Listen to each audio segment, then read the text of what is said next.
কাল অর্ণর ফ্লাইট, সবকিছু গুছিয়ে রেখেছে সে। কায়নাত হাঁটুতে মুখ ঠেকিয়ে তাকিয়ে আছে অর্ণর দিকে।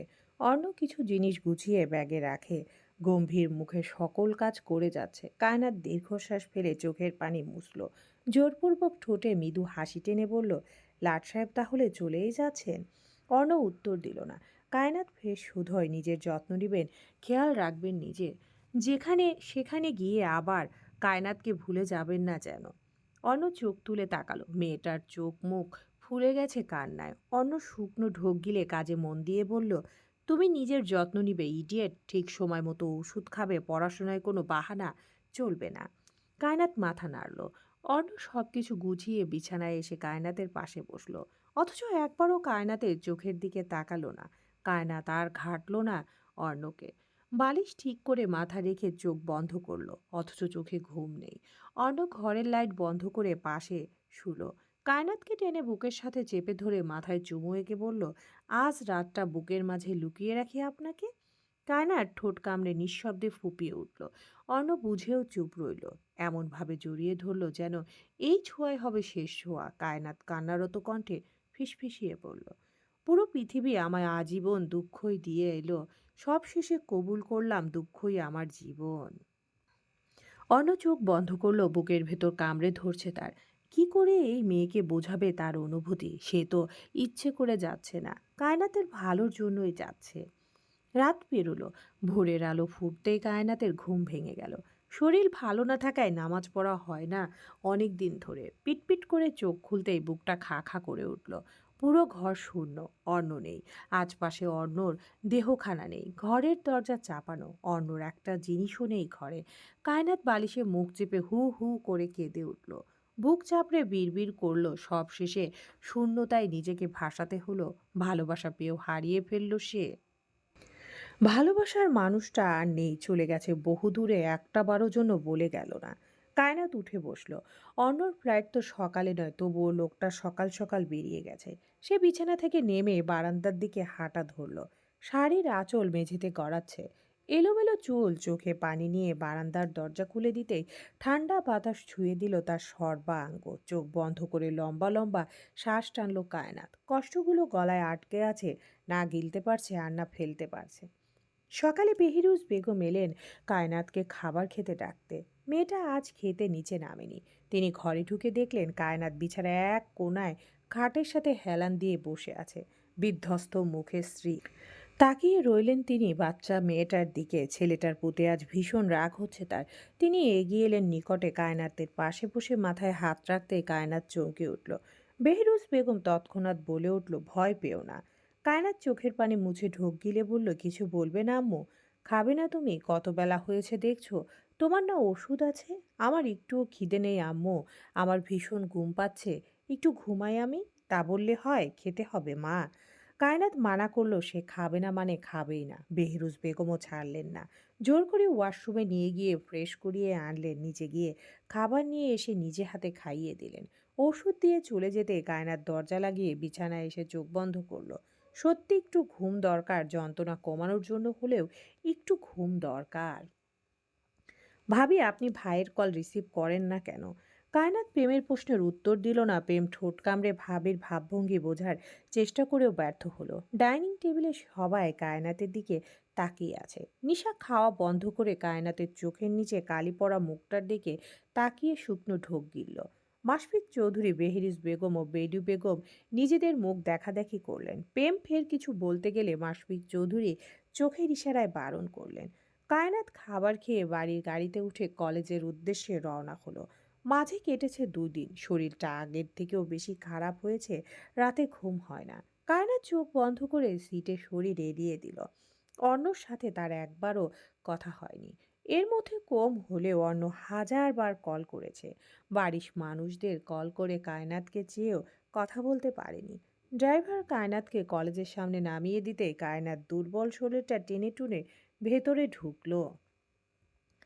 নিশা নুসরাতের ঘরে বসেছিল। অর্ণর কল আসায় তাড়াতাড়ি ভিডিও কল রিসিভ করতে চমকে উঠল। ভাইয়ের কি অবস্থা হয়েছে এই 2 দিনে? নিশা আদুরে গলায় বলল, ভাইয়া তুমি খাও না ঠিক মতো, এই অবস্থা হয়েছে কেন তোমার? অর্ণ বলল, কাজের চাপ বেড়েছে। নুসরাতের কি খবর? ওর শরীর ভালো আছে?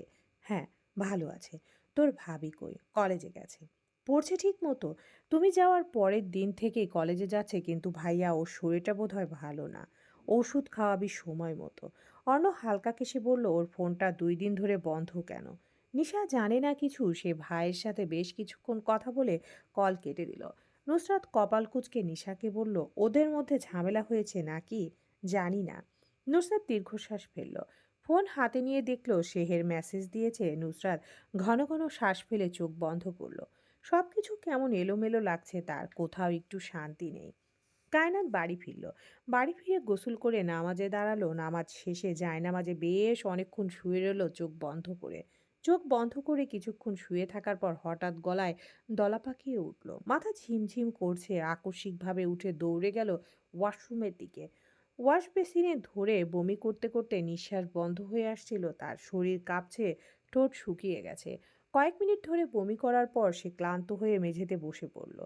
হাত দিয়ে বুক চেপে ধরে হাঁপাচ্ছে। ওই সময় ঘরের বাইরে দিয়ে যাচ্ছিল বেলি বেগম। ওয়াশরুম থেকে শব্দ পেয়ে দরজায় কড়া নাড়লেন। কায়নাত, কি হয়েছে? দরজা খোল।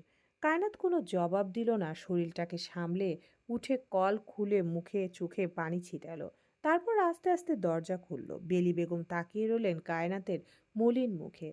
চোখ দুটো কোটরের ভেতরে ঢুকে গেছে, ঠোঁট ফ্যাকাশে। আল্লাহ, এই কি অবস্থা হয়েছে তোর? একদম ভালো লাগছে না তোকে দেখে। চল, আমি ডাক্তার দেখাতে নিয়ে যাই। কায়নাত মাথা নাড়ল। না নানি, আমি ভালো আছি। ভালো আছিস মানে? বমি করে এলি, মুখটা সাদা হয়ে আছে, শরীরও শুকিয়ে গেছে। কায়নাত দুর্বল কণ্ঠে বলল, আপনি দয়া করে কাউকে বলবেন না। আমি একটু শুয়ে নিলে ঠিক হয়ে যাব। ওষুধ তো খাচ্ছি। ঠিক হয়ে যাব ইনশাআল্লাহ। বেলি বেগম দীর্ঘশ্বাস ফেলে চুপ করে রইলেন। ভেতরে ভেতরে তিনি চিন্তিত হয়ে উঠলেন। কায়নাত ঘরে এসে বিছানায় শুয়ে পড়ল। কাঁথা টেনে মাথা ঢেকে নিল, চোখ বন্ধ করলো, কিন্তু ভেতরে ভেতরে বুকটা ভার হয়ে আছে। অন্যর কথা মনে পড়ছে, তার কণ্ঠ, অচেনা অভিমান, কলগুলোর ভিড়। তবুও হাত বাড়িয়ে ফোনটা নিতে সাহস পাচ্ছে না। অপর পাশেই ফোনের পর্দায় অর্ণ কলিং ভেসে উঠল আবারও। কিন্তু কায়নাত নিস্তব্ধ হয়ে শুয়ে রইল। অর্ণর সাথে কথা বলার মতো শক্তি তার নেই। মানুষটার সাথে কথা বললে আবার কাঁদবে সে। আর সে কাঁদতে চায় না। পুরো জীবনটাই তো কাঁদতে কাঁদতেই পার হলো। এত দুঃখের ভিড়ে নিজেকে খুঁজে পাওয়া যেন বড্ড কঠিন। দিন গেল, আরও সপ্তাহখানেক গেল। গধূলি বিকেলবেলা নিশা বের হয়েছে বাড়ি থেকে। স্বার্থর সাথে সে আজ শপিং করতে যাবে। বাড়ি এসে স্বার্থ তাকে নিয়ে গেছে। দুজন আজ নিজেদের গাড়িতে নয় বরং রিক্সা করে যাচ্ছে। নিশার হাতের মুঠোয় স্বার্থর হাত। হঠাৎ স্বার্থ বলল, কায়নাতের কি হয়েছে? নিশা দীর্ঘশ্বাস ফেলে বলল, ওকে তো ডক্টর দেখানো হয়েছিল ভাইয়া থাকতে, কিন্তু দিন দিন শরীর আরও বেশি খারাপ হচ্ছে। ভাবছি আজ বাড়ি গিয়ে আব্বু আম্মুকে বলে জোর করে হসপিটালে নিয়ে যেতে হবে। চিন্তার বিষয়। অন্যর সাথেও আমার কথা হচ্ছে না প্রায় সপ্তাহখানিক হয়েছে। আমারও। ভাইয়াকে লাইনে পাই না। মার্কেটে গিয়ে মেহেরাব আর শেহরও যোগ হলো তাদের সাথে। সুরঞ্জনার বিয়ের পর আজ প্রথম মেহেরাব বাসা থেকে বের হয়েছে। শেহের জোর করে নিয়ে এসেছে। রাতে তিনজন মিলে চৌধুরী বাড়ি এলো। নিশাকে তিনজন মিলে আজ শপিং করিয়ে দিয়েছে। টাকা যা ছিল সব বোধহয় শেষ, ফুরিয়ে এসেছে। সাইমা ওদের জন্য হালকা খাবারের ব্যবস্থা করলো। নুসরাত নিচে থাকায় শেহেরের সাথে দেখা হয়ে গেল। না সে উঁচু পেট নিয়ে উঠে সিঁড়ি বেয়ে উপরে যেতে পারছে, আর না শেহেরের সামনে থাকতে পারছে। শেহের দূরত্ব রেখে নুসরাতের পাশে বসলো। স্বাভাবিক কণ্ঠে শুধালো, তোমার শরীর ভালো আছে এখন? নুসরাত মাথা নাড়ায়। শেহের বলে, এখনো রেগে আছো? কিসের রাগ? শেহের হাসলো। নুসরাত দেখলো সেই হাসি তার খারাপ লাগছে। শেহের চাপা শ্বাস ফেলে সামনে তাকালো। এত আনইজি ফিল করছো কেন? নর্মাল হওয়ার ট্রাই করো। তুমি কাল মেসেজ দিয়েছিলে, খোঁজ খবর নিলেও কি তোমার সমস্যা হবে? নুসরাত শুকনো ঠোক গিলে মাথা নিচু করলো। হওয়াটাই স্বাভাবিক, তোমার অনুভূতি আলাদা। তোমার তো নয়, তাহলে নিশ্চিন্তে থাকো। নুসরাত আর কথা বলল না। রাতে খাওয়া দাওয়ার পর সাথ্যরা চলে গেল। বেলি বেগম ও বেহরুজ বেগম একবার এসে কায়নাতকে দেখে গেছেন। আধারে ঢাকা ঘন কালো বারান্দায় নিশ্চুপ হয়ে বসে আছে কায়নাত। কাউকে জড়িয়ে ধরতে পারলে বুকটা হালকা হতো। হাতে ছোট একটা প্যাকেট। কম্পিত হাতে সেদিকেই তাকিয়ে শুকনো ঢোক গিলল। ধীর পায়ে উঠে ওয়াশরুমে গিয়ে মিনিট খানিক পর হাউমাউ করে কেঁদে উঠল সেখানেই। ওয়াশরুমের ঠান্ডা মেঝেতে বসে মুখ চেপে ধরে কান্না করছে মেয়েটা। কান্না যেন থামছেই না। শরীর কাঁপছে, চোখের পানি থামাতে পারছে না। বুকে হাত থাপড়ে নিজেকে শান্ত করার চেষ্টা করেও ব্যর্থ হলো। শব্দগুলো তার ভেতরটাকে কাঁপিয়ে দিচ্ছিল, মাথার ভেতরে ভয়, অনিশ্চয়তা আর শূন্যতা একসাথে আঘাত করছে। দেয়ালের সাথে মাথা ঠেকিয়ে চোখ বন্ধ করলো। শ্বাস নেওয়ার শক্তি নেই। অর্ণর মুখটা মনে পড়ল, কণ্ঠ আদেশময়, দৃষ্টি তার নীরব ভালোবাসা। কায়নাত মুখে পানি ছিটিয়ে ঘরে এলো। ফোন বাজছে, আবার কেটে যাচ্ছে। অর্ণর ফোন। কায়নাত কাপা হাতে ফোনটা হাতে তুলে নিল। বেশ কয়েকবার কল কেটে যাওয়ার পর শেষে কল রিসিভ করে কানে ধরল। ধপ করে মেঝেতে বসে মুখ চেপে ফুপিয়ে উঠল। সে কান্নার শব্দ নেই, শুধু আছে যন্ত্রণা। অর্ণও চুপ রইল, একটা কথাও বলল না। মিনিট খানিক পর কায়নাত কান্না গিলে ফেলে ধরা গলায় বলল, লাট সাহেব। এতগুলো দিন পর কায়নাতের ভাঙা কণ্ঠস্বর শুনতে পেয়ে বুকটা ব্যথায় ফেটে যাচ্ছে। ছটফট করছে এক পলক দেখার জন্য। কায়নাত হাত দিয়ে মুখ চেপে ধরল। ওপাশ থেকে অর্ণ বলল, যান। কায়নাত কল কেটে দিল। অর্ণর কথা শোনার মতো অবস্থায় নেই সে। বুকের ব্যথায় শ্বাস আটকে আসছে। অর্ণ কল এসে আবার বারে বারে কেটেও গেল। কিন্তু কায়নাত একবারও সেদিকে তাকালো না। রাগের বশে ফোন তুলে আছাড় মারল দেয়ালে। পরদিন দুপুর গড়িয়ে বিকেল নামতেই নুসরাতের ব্যথা সহ্যের বাইরে চলে গেল। চৌধুরী বাড়িতে হুলুস্থুলুস কাণ্ড বেঁধে গেল। বেহরুজ বেগম, বেলি বেগম, নিশা সবাই মিলে তাড়াহুড়ো শুরু করলো। বেলি বেগম তড়িঘড়ি করে নুসরাতের মাথায় পানি ছিটালেন, কিন্তু মেয়েটির শ্বাস কেঁপে কেঁপে উঠছে। বুকের মধ্যে যন্ত্রণা জমাট বেঁধেছে। কায়নাত বারান্দায় বসেছিল নিস্তব্ধ হয়ে। চিৎকার চেঁচামেচি শুনে ঘর থেকে বেরিয়ে এলো। নুসরাতের অবস্থা দেখে মুহূর্তেই মুখটা সাদা হয়ে গেল। পায়ের তলা থেকে মাটি সরে যাচ্ছে যেন। নিশা বোনের যন্ত্রণা দেখে কেঁদে ফেলল। নানি আপুকে দ্রুত গাড়িতে ওঠাও। কায়নাত কেঁপে ওঠা হাত বাড়িয়ে নুসরাতকে সামলাতে এগিয়ে গেল। কণ্ঠ কাঁপছে, তবুও বলল, কিছু হবে না, ইনশাআল্লাহ কিছু হবে না, তুমি শক্ত হও আপু।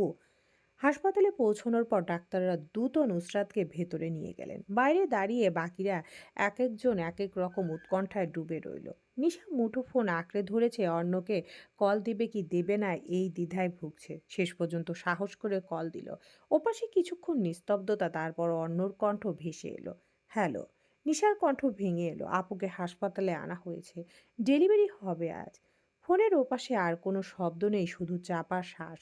অন্য কি বলল শোনা গেল না। নিশা কল কেটে দিতেই প্রেম নিশাকে বুকে জড়িয়ে ধরে মাথায় হাত রেখে বলল, কিছু হবে না, কাঁদছিস কেন? হাসপাতালের করিডোরে কায়নাত চুপচাপ দেয়ালের সাথে মাথা ঠেকিয়ে বসেছিল। মনে হলো শরীরটা আর ধরে রাখা যাচ্ছে না। মুহূর্তেই চোখ ভিজে উঠল। আল্লাহ যেন নুসরাতকে নিরাপদ রাখেন, এই দোয়াটাই ঠোঁটে ঝরছিল বারবার। ডেলিভারি রুমের আলো জ্বলছিল প্রবল। ভেতর থেকে একটার পর একটা নার্স বেরোচ্ছে আবার ঢুকছে। বাহিরে উদ্বেগ জমাট বেঁধেছে। অবশেষে ঘন্টাখানিক পর দরজা খুলে ডাক্তার বের হলেন, মুখে এক ফালি হালকা হাসি। মা আর সন্তান দুজনেই সুস্থ আছে। এই খবর শোনার সাথে সাথে নিশা বেলি বেগমকে জড়িয়ে ধরল। বেহরুজ বেগমের চোখ বেয়ে পানি নেমে এলো। মাশফিক চৌধুরী দীর্ঘ নিঃশ্বাস ফেললেন। ডক্টর বললেন নুসরাতের ছেলে হয়েছে, নর্মাল ডেলিভারি হয়েছে। বেহরুজ বেগম আদালকে জড়িয়ে ধরে ডুকরে উঠলেন। ভয় পেয়েছিলেন তিনি। আদাল মাকে সান্ত্বনা দিয়ে বলল, কাঁদছো কেন? খুশির দিনে কাঁদতে নেই। বাচ্চাকে নিয়ে আসা হলো একটু পর। সবার প্রথমে বাচ্চাকে প্রেম কোলে নিল। প্রেমের চোখে পানি চিকচিক করছে। কম্পিত ঠোঁটে বাচ্চাটার কপালে ঠোঁট ছুঁয়ে দিতেই চোখের পানি গড়িয়ে বাচ্চাটার কপালে পড়ল। আলতো করে বুকে মিশিয়ে বলল, আমাদের ছেলে, আমাদের কলিজার টুকরা বোনের নাড়িছেঁড়া অংশ, আমার, আমার জান। বাচ্চাটা তাকিয়ে আছে নীরব চোখে। প্রেম বাচ্চাদের মতো কেঁদে উঠল। ডান কানের কাছে আজান দিয়ে লম্বা শ্বাস টানল। ওই সময় সিঁড়ির দিক দিয়ে দৌড়ে এলো শেহের। এলোমেলো চুলে হাঁপাতে হাঁপাতে নিকটে এগিয়ে আসতেই বাচ্চাটা শব্দ করে কেঁদে উঠল। শেহের চমকে প্রেমের বুকে মিশিয়ে রাখা বাচ্চাটার দিকে তাকালো। বুকটা কেমন করে উঠল। বেলি বেগম প্রেমের কাছ থেকে নিজের কোলে তুলে নিলেন। একে একে সবাই বাবুকে কোলে নিয়ে দেখলো, শেষে শেহেরও নিল। কুটুর কুটুর চোখে শেহেরের ছলছল চোখে তাকিয়ে রইল। পা নাড়াচ্ছে বাচ্চাটা। কায়নাত বসে আছে এখনো। স্থির চোখে পুরো ঘটনা দেখছে। বাচ্চাকে এখনো কোলে নেয়নি সে। বেহরুজ বেগম বাবুকে নিয়ে এলেন কায়নাতের কাছে, পাশে বসে বললেন, নিতে পারবে? কায়নাত শুকনো ঢোক গিলে মাথা নাড়ল। বেহরুজ বেগম কায়নাতের কোলে দিয়ে কায়নাতের দিকে তাকালেন। কায়নাত ঠোঁট কামড়ে কান্না আটকে রেখেছে, কি যেন দোয়া পড়ে বাবুর মাথায় ফু দিয়ে বলল, মানুষের মতো মানুষ হও বাবা। নুসরাতকে বাড়ি নিয়ে আসা হলো তার পরের দিন সকালে। কবিতারা সবাই এসেছে বাবুকে দেখতে। নুসরাতের পাশে ছোট্ট সোনা ঘুমিয়ে আছে শান্ত হয়ে। ঘর ভর্তি মানুষ কথায় ব্যস্ত। সবাই সেখানে উপস্থিত থাকলেও কায়নাত নেই সেখানে। কায়নাত অন্যর ঘরে বিছানায় শুয়ে আছে, চোখ দুটো খুলে তাকিয়ে আছে উপরে। চারপাশটা ভীষণ শান্ত। কায়নাত উঠে বসলো। হঠাৎ দরজায় শব্দ হয়, উঠে গিয়ে দরজা খুলে দিল। চমকে সামনে তাকাতেই তাল সামলাতে না পেরে পড়ে যেতে নিলেই অন্য ধরে ফেললো ওকে। হতবাক হয়ে কায়নাতের দিকে তাকিয়ে রইল। কি অবস্থা হয়েছে মেয়েটার! শুকিয়ে পুরো কাঠ হয়ে গেছে। কায়নাত অবাক চোখে অর্ণকে দেখে বলল, আপনি? অর্ণ কায়নাতকে ধরে সোফায় নিয়ে গিয়ে বসালো। ব্যস্ত হাতে কায়নাতের অনন মুঠোয় নিয়ে বলল, কি অবস্থা করেছো নিজের? এই মেয়ে, ঠিক আছো তুমি? কায়নাত ঠোঁট ভেঙে কেঁদে উঠল, জাপটে জড়িয়ে ধরে হাউমাউ করে কেঁদে উঠল। অর্ণ পিঠে আলতো হাত বুলিয়ে বলল, শান্ত হও, এসেছি তো আমি। কায়নাত যেন কোনো কথাই শুনল না, কাঁদতে কাঁদতে একসময় বলল, কেন এসেছেন আপনি? অর্ণ উত্তর দিল না। কায়নাতকে নিজের থেকে ছাড়িয়ে চোখের পানি মুছিয়ে দিয়ে বলল, কি হাল করেছো নিজের? নিজের দিকে একবার তাকিয়ে দেখেছো কি অবস্থা হয়েছে? কায়নাত মাথা নিচু করে লম্বা শ্বাস টানলো। অর্ণ উঠে দাঁড়ালো। সে এসেছে খানিকক্ষণ আগে, সেই আগে নুসরাতের সাথে দেখা করেছে। কায়নাতকে যখন খুঁজে পায়নি তখন নিশা বলেছে কায়নাত ঘরেই আছে। কায়নাত বলল, আপনি ফ্রেশ হয়ে আসুন। অর্ণ বলল, ঠিক আছে। কান্না থামাও মেয়ে, আমি অনেক টায়ার্ড, ফ্রেশ হয়ে তারপর আসছি। অর্ণব ফোন টি টেবিলের উপর রেখে কাবারের নিকটে এগিয়ে গেল। কাবাট খুলে কাপড়ের ভাঁজে হাত দিতেই সেখান থেকে একটি ছোট প্যাকেট নিচে পড়ে গেল। অর্ণব মাথা ঝুঁকিয়ে নিচে তাকিয়ে প্যাকেটটা হাতে নিয়ে চমকে উঠল। ঘাড় ঘুরিয়ে কায়নাতের দিকে তাকিয়ে প্যাকেট খুলতে আকাশ ভেঙে পড়ল যেন। প্রেগনেন্সি টেস্ট কিটে স্পষ্ট লাল দুইটা লাইন জলজল করছিল। বাকরুদ্ধ হয়ে কিছুক্ষণ সেদিকে তাকিয়ে চোখ বন্ধ করে শুকনো ঢোক গিলল। ফের অর্ণর চোয়াল শক্ত হলো, প্যাকেটটা ছুঁড়ে মারল দেয়ালে। কণ্ঠে ক্রোধ নিয়ে বলল, এসব কি? ভয়ে শাড়ির আঁচল মুখে চাপল মেয়েটা। শরীর কাঁপছে অস্বাভাবিকভাবে। কাঁদতে কাঁদতে চোখ মুখ ফুলে একাকার। অর্ণ কাছে এগিয়ে এলো। কায়নাতের চোয়াল চেপে ধরে মুখ উঁচিয়ে বলল, তুমি প্রেগনেন্ট হলে কিভাবে? এই মেয়ে, উত্তর দাও। ওষুধ খাওনি তুমি? খেয়েছো কিনা বলো। কায়নাতের কান্নার তীব্রতা বাড়ল। অন্য রেগে টেবিলের উপর রাখা কাচের গ্লাসটা ফ্লোরে ছুঁড়ে মারতেই কাচের টুকরোগুলো ছড়িয়ে ছিটিয়ে গেল। কাচের টি টেবিলে লাথি মারতেই সেটা ঝনঝন করে ভেঙে গেল। কাঁদতে কাঁদতে মেয়েটার হেসকি উঠে গেছে। নিজেকে এমনভাবে গুটিয়ে নিয়েছে যেন অন্য তার ধারের কাছেও না আসতে পারে। অর্ণর চোখ দুটো লাল হয়ে উঠেছে রাগে। কায়নাত মেঝেতে বসে আঁচল দিয়ে মুখ ঢাকলো। শরীরটা কাঁপছে অবিশ্বাস্যভাবে। অন্য দাঁতে দাঁত চেপে জিজ্ঞেস করলো, টেস্ট কবে করেছো? কায়নাত মাথা নিচু করে কাঁদতে কাঁদতে বলল, কাকা, কাল রাতে। অন্য মুষ্টিবদ্ধ হাত শক্ত করে বলল, এই সন্তান এখন দরকার নেই। আমি এখন কোনো বাচ্চা চাই না। অ্যাবর্শন করবে তুমি? কায়নাত ভয়ে জমে গেল। মুহূর্তের জন্য মনে হলো তার বুকের ভেতর থেকে হৃৎপিণ্ডটা কেউ টেনে হিঁচড়ে নিয়ে যাচ্ছে। আপনি কি বলছেন? এটা আমাদের সন্তান। আমার শরীরে বেড়ে উঠেছে আপনার ওই রক্ত মাংস। আপনি নিজের সন্তানকে মেরে ফেলতে চান? অর্ণ গর্জে উঠল, হ্যাঁ, এটাই চাই আমি। তুমি বুঝতে পারছো না? এখন কোনো বাচ্চা আমাদের প্রয়োজন নেই। কায়নাত হাহাকার করে কেঁদে উঠল, আপনি কেমন মানুষ? নিজের সন্তানকে মেরে ফেলতে চাইছেন? আপনার হৃদয়ে কি কোনো মায়া নেই? অন্য দুই হাত মাথায় চাপলো। তার বুকের ভেতর অস্থির ঝড় বয়ে যাচ্ছে। কায়নাত আরো কাছে এসে অন্যের পা জড়িয়ে ধরে বসে পড়ল। ফুপিয়ে বলল, আমার কিছু চাই না, কিছুই চাই না, শুধু এই প্রাণটাকে বাঁচিয়ে রাখতে চাই। আল্লাহর দেওয়া এই উপহারকে আমি মেরে ফেলতে পারবো না। আপনি যদি চান আমি একা মানুষ করব, কিন্তু এই সন্তান আমি মারতে পারবো না। আল্লাহর দোহাই লাগে এমন কথা বলবেন না। অন্যর চোখে ব্যথা আর রাগ একসাথে ভাসছে। সে চোয়াল শক্ত করে কায়নাতের দিকে তাকালো। তুমি বুঝতে চাইছো না কায়নাত, আমি বলছি এই বাচ্চা এখন রাখা যাবে না। নিজের সাথে সাথে তুমি বাচ্চাটাকেও মারতে চাইছো? তোমার বয়স কত? ডক্টর কি বলেছিল মনে নেই তোমার? কায়নাত ফুপিয়ে উঠল, না, আমি মারতে পারবো না। আপনি যদি আমাকে ছেড়েও যান তবুও আমি এটা করতে পারবো না। নিজের সন্তানকে কবর দিতে পারবো না আমি। অন্য স্তব্ধ হয়ে গেল। দুই হাত মুষ্টিবদ্ধ করে কায়নাতের দিকে তাকিয়ে রইল। তার চোখে জল জমে উঠেছে, কিন্তু সে ফিরিয়ে নিল মুখ। ঘরে ভাঙা কাচের টুকরো ছড়িয়ে আছে, আর মাঝখানে কাঁদতে কাঁদতে স্বামীকে আঁকড়ে ধরে বসে আছে কায়নাত। লম্বা শ্বাস টানলো অন্য। কণ্ঠে দৃঢ়তা বজায় রেখে বলল, আমি যেটা বলছি তুমি সেটাই করবে। কায়নাত চোখ শক্ত করে অন্যর বুকে ধাক্কা দিয়ে নিজের থেকে দূরে সরিয়ে দিল। চোখ ভর্তি পানি নিয়ে চিৎকার করে বলল, আপনি একটা অমানুষ, নিজের সন্তানকে মারতে চাইছেন। একটা অমানুষকে এতদিন ভালোবেসে এসেছি, ছি। অন্য ঘরে ভাঙচুর শুরু করলো। কায়নাত ভয়ে দরজার এক কোণায় দাঁড়িয়ে কাঁপছে। এতটা হিংস্র রূপ এর আগে সে কখনো দেখেনি। পুরো ঘর মুহূর্তের মধ্যে এলোমেলো হয়ে এলো। ঘরের চিৎকার চেঁচামেচি শুনে বেহেরুজ বেগমরা হুড়মুড়িয়ে প্রবেশ করলেন ভিতরে। কায়নাতকে এক কোণায় দাঁড়িয়ে ভয়ে কাঁদতে দেখে বেহরুজ বেগম চমকে উঠলেন। অন্যের এহেন অবস্থা দেখে কিছুই বুঝে উঠতে পারলেন না। ড্রেসিং টেবিলের কাজ ভেঙে হাতের ফাঁকে ফাঁকে ঢুকে গেছে। হাত থেকে গলগল করে রক্ত ঝরছে। আদাল দৌড়ে গিয়ে ভাইকে পেছন থেকে জাপটে ধরল। থামো, কি করছো এসব? অর্ণব ঝাড়া মেরে আদালকে সরিয়ে দিল। বেহেরুজ বেগম কায়নাতকে বুকে জড়িয়ে ধরেছেন। তিনি বুঝতে পারছেন না কি হয়েছে। ছেলেটা খানিকক্ষণ আগে ফিরল, আর এর মধ্যে এদের মাঝে হলোটা কি? বেহেরুজ বেগম ধমকে উঠলেন ছেলেকে। কি হচ্ছে অর্ণ? পাগলের মতো করছো কেন? কায়নাত কাঁদছে কেন? সেটা ওকে জিজ্ঞেস করো, ও কেন কাঁদছে। বেহরুজ বেগম কায়নাতের চোখের পানি মুছে দিয়ে বললেন, কি হয়েছে মা? তুমি কাঁদছো কেন? অন্ন বকেছে নাকি মেরেছে? কায়নাত ভীতু চোখে অন্ন রক্ত লাল চোখখানা দেখে ফুপিয়ে উঠে বলল, আমি, তুমি, আমি প্রেগনেন্ট। সবার চোখ আঁকড়ে বড় বড় হয়ে গেল। নিশা মুখে হাত চেপে ধরল। বেহরুজ বেগম বাকরুদ্ধ এহেন খবর শুনে সবাই কেমন থমকে গেল। অন্য ফ্লোরে কিছু একটা ছুঁড়ে মারতেই নীরবতা ছিন্ন হলো। রাগে শরীর কাঁপছে তার। বেহরুজ বেগম হতবাক হয়ে বললেন, এত তাড়াতাড়ি? তুমি শিওর? কায়নাত মাথা ঝাঁকায়। এই বয়সে কনসিভ করাটা একদম উচিত হয়নি কায়নাত। এর মধ্যে তোমার শরীর ভালো নয়।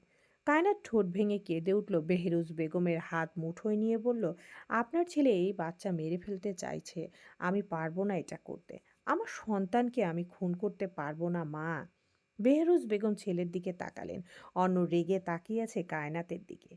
তিনি কি বলবেন বুঝে উঠতে পারলেন না। বেলি বেগম পাশ থেকে ক্ষিপ্ত হয়ে বললেন, বললেই হলো, বাচ্চা না নেওয়ার থাকলে কায়নাতের কাছে গিয়েছিলে কেন? বাচ্চাটা গর্ভে যখন এসেই গেছে, তখন এসব কথা উঠছেই বা কেন? বেহরুজ বেগম বিরক্ত হন মায়ের যুক্তি দেখে। স্বামী স্ত্রীর কাছে যাবে না? অন্য দাঁত চেপে বলল, ও যে অসুস্থ এটা তোমরা জানো না? ডক্টরকে বলেছিল। তাছাড়া ওর বাচ্চা নেওয়ার বয়স হয়েছে। ওকে আমি হাজারবার বোঝানোর পরও কেন এই ভুলটা করলো?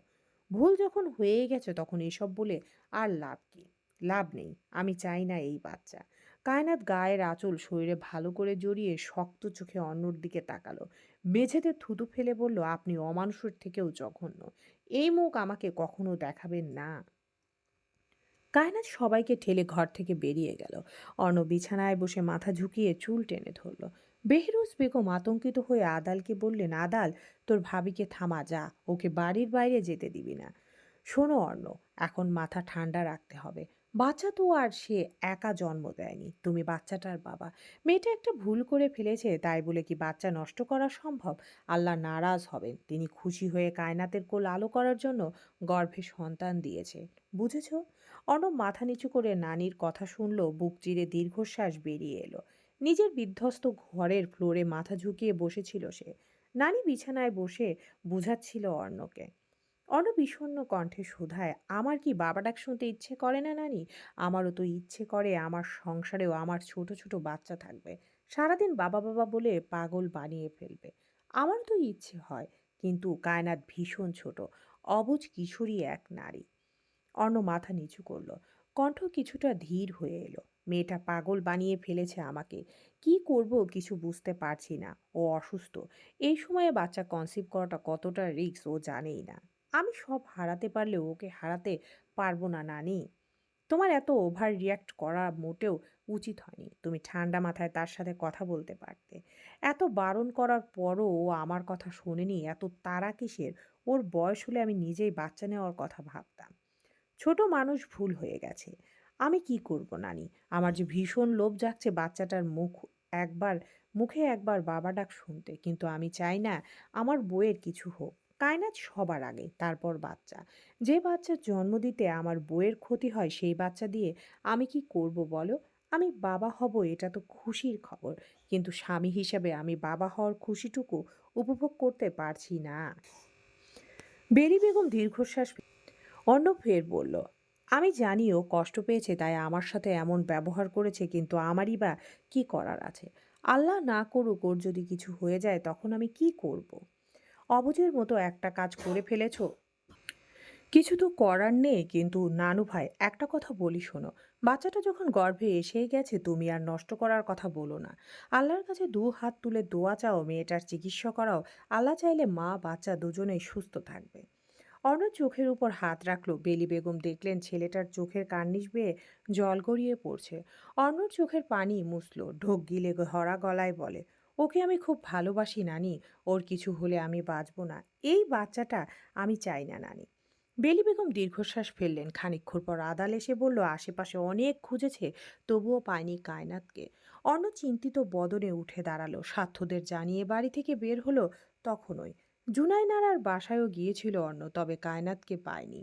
ফুপুমার বাসায় গিয়ে জানতে পারলো কায়নাত এসেছিল 2,000 টাকা নিয়ে, আবার তখনই চলে গেছে। বিকেল হয়েছে, সন্ধ্যা ঘনিয়ে আসছে। গ্রামের চারপাশে এখন মানুষ গিজগিজ করছে, কেউ কাজ করছে তো কেউ বাজারের রাস্তায় হাঁটছে। খালি মাঠে গ্রামের বাচ্চাগুলো খেলছে। সরু রাস্তা ধরে এক কিশোরী হেঁটে যাচ্ছে সামনের দিকে। গায়ে সাধারণ একটা শাড়ি, মাথায় আঁচল চেপে হাঁটছে সামনের দিকে। মিজান দেওয়ান বাড়ির সামনে এসে থামলো কায়নাত। গেটে ধাক্কা দিতেই খুলে গেল। পা বাড়িয়ে ভেতরে পা রাখতেই শরীরটা ভেঙে এলো। পুরো উঠোন জুড়ে ঘাস আর গাছের পাতা দিয়ে ময়লায় ভরে গেছে। সে গুটি গুটি পায়ে বাবার কবরের কাছে এগিয়ে এলো। ঘাসের উপর বসে বাবার কবরে আলতো হাত ছুঁয়ে দিল।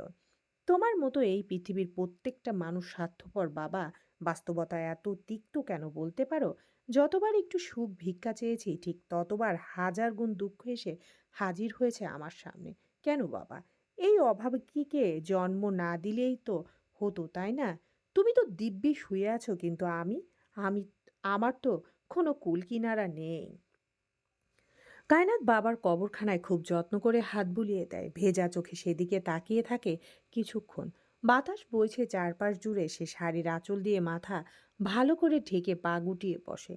পেটে এক হাত রেখে আরেক হাত কবরে বুলিয়ে মুচকি হেসে বলে, জানো বাবা, তোমার মেয়ে মা হবে। এই যে আমার পেট দেখছো, এখানে তোমার নাতি কিংবা নাতনি আছে। আমার গর্ভে ছোট্ট একটা প্রাণ এসেছে। কায়নাত নাক টানলো। বাচ্চাদের মতো ঠোঁট উল্টে ধরা গলায় বলল, তুমি জানো বাবা, আমাকে সবাই অনেক বকাঝকা করেছিল বাচ্চা নিয়েছি বলে। আমার তো কিছু চাই না। আমার শুধু একটা সুখী পরিবার চাই, যেখানে আমার স্বামী থাকবে, আমার একটা সন্তান থাকবে। যদি আল্লাহ চায় তাহলে আমার প্রাণ নেওয়ার কারোর ক্ষমতা আছে বলো? যদি এই ছোট্ট প্রাণটাকে পৃথিবীর আলো দেখাতে আমার মৃত্যু হয়, তাহলে মৃত্যুও কবুল। কবুল সেই মৃত্যু যার বিনিময়ে আমার সন্তান এই পৃথিবীর আলো দেখতে পারবে। দুনিয়া ছাড়ার আগে যেন আমি আমার বাচ্চাটার মুখখানা একবার দেখতে পারি বাবা। তোমার মতো পাষাণ বানিয়ে যেন আল্লাহ আমার মৃত্যু না দেয়। কায়নাতের বাবার বাড়িটা চৌধুরী বাড়ির পাশের গ্রামে। কায়নাত সোজা এই গ্রামের স্ট্যান্ডে নেমেছিল একবার বাবার কবরখানা দেখার জন্য। আদৌ সে চৌধুরী বাড়ি যাবে নাকি বুঝতে পারছে না। আর তো কোনো জায়গা নেই যাওয়ার মতো। কায়নাত উঠে দাঁড়ালো। সন্ধ্যার আজান দিয়ে দিবে কিছুক্ষণের মধ্যে। সে পিছু ঘুরল। আর চোখে বাবার কবরের দিকে তাকিয়ে লম্বা শ্বাস ফেলে বাড়ি থেকে বেরিয়ে গেল। চৌধুরী বাড়ি ফিরতে ফিরতে চারপাশ অন্ধকার হয়ে এসেছে। কায়নাত দাঁড়িয়ে রইল বাড়িটার সামনে। এই বাড়ি তার স্বামীর। কায়নাতের বুক ভার হয়ে এলো। গুটি গুটি পায়ে মহলের সামনে এসে দরজায় দাঁড়িয়ে শব্দ করলো। কিছুক্ষণ পর জয়া এসে দরজা খুলে দিতেই ভূত দেখার মতো চমকে উঠল। কায়নাত ভালো মন্দ কিছু না বলে ভেতরে ঢুকলো। কেউ তো নেই নিচে। সে সিঁড়ি বেয়ে উপরে উঠে গেল। আগে যে ঘরে সে থাকতো সেই ঘরের খিল খুলে ভেতরে ঢুকে ভেতর থেকে দরজা লাগিয়ে দিল। জয়া হতভম্ব। কি হলো এটা? কায়নাত এসেছে নাকি চোখে ভুল দেখলো? সে দরজা আটকে দৌড় দিল, দাদির ঘরে গেল। আতিয়া বেগম তসবিহ হাতে নিয়ে ঘরে পায়চারি করছিলেন। জয়ার আগমনে স্থির হয়ে দাঁড়ালেন। কি হয়েছে? জয়া হাঁপিয়ে উঠল, বলল, দাদি কায়নাত এসেছে। চমকে উঠলেন তিনি। কায়নাত? হ্যাঁ, ওর ঘরে গিয়ে দরজা বন্ধ করে দিয়েছে। আতিয়া বেগম তখনই ঘর থেকে বের হলেন। বাড়িতে তখন যে যার ঘরে অবস্থান করছিল। হাসান আর নাজনীনকে নিয়ে অজগর চৌধুরী বাইরে গেছেন। আতিয়া বেগম এক প্রকার দৌড়ে এলেন কায়নাতের ঘরের সামনে। দরজা থাপড়ে বললেন, কায়নাত, দরজা খোল। ভেতর থেকে কোনো শব্দ এলো না। জয়া দাদির দিকে তাকালো, বলল, ওকে স্বাভাবিক লাগছিল না দাদি। কেমন যেন চোখ মুখ ফুলেছিল, তুমি জানো। আজ ওর গায়ে বোরকাও ছিল না, বাড়ির সাধারণ কাপড় জড়ানো ছিল। আথিয়া বেগম চমকে তাকালেন। কি বলছিস এসব? সত্যি দাদি। তিনি দরজায় অনেকবার শব্দ করার পর খানিকক্ষণ যেতে কায়নার দরজা খুলে দিল। আথিয়া বেগম তাকালেন মেয়েটার দিকে, হয়তো গোসল করতে ওয়াশরুমে ঢুকেছিল। ভেজা চুলে তোয়ালো পেঁচানো, গায়ে এই বাড়ির কাপড়। তিনি ভেতরে ঢুকলেন। কায়নাতের অনন মুঠোয় নিয়ে বললেন, কি হয়েছে তোর?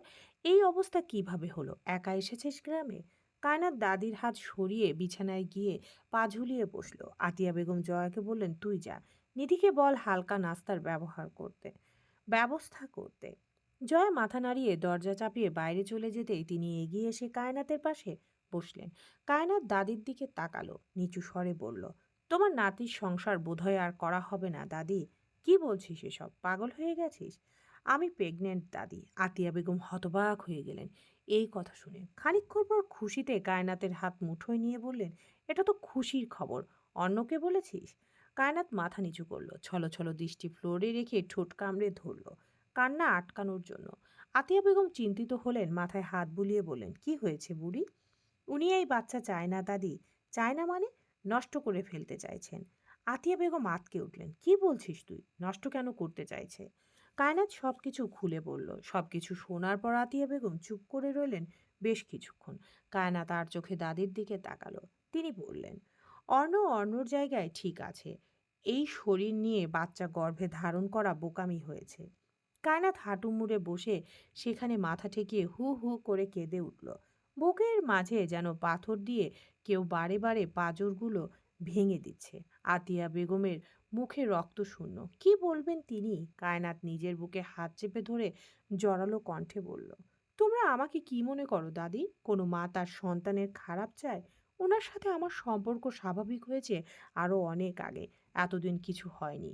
উনি বিদেশ যাওয়ার আগে এই রোগ ধরা পড়ল। আমি তো জানতাম না দাদি এত কিছু হয়ে যাবে। ওই দিনের পর তো ওনার সাথে আমি থাকিনি, তাহলে বুঝতাম কি করে আমি প্রেগনেন্ট হব?